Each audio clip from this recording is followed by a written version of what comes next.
বাচ্চাগুলোকে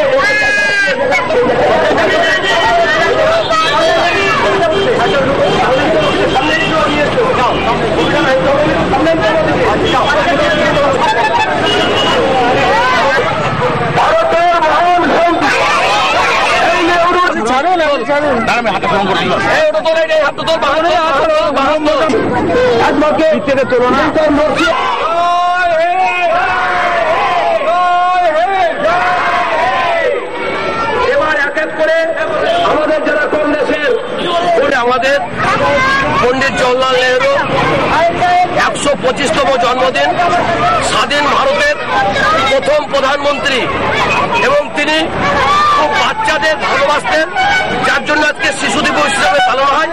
তাই আমরা 125টি পথ শিশুকে নিয়ে এসে তাদের হাতে গোলাপ দিয়ে মোমবাতি জ্বালিয়ে আমরা এই মহান নেতার জন্মদিন পালন করলাম।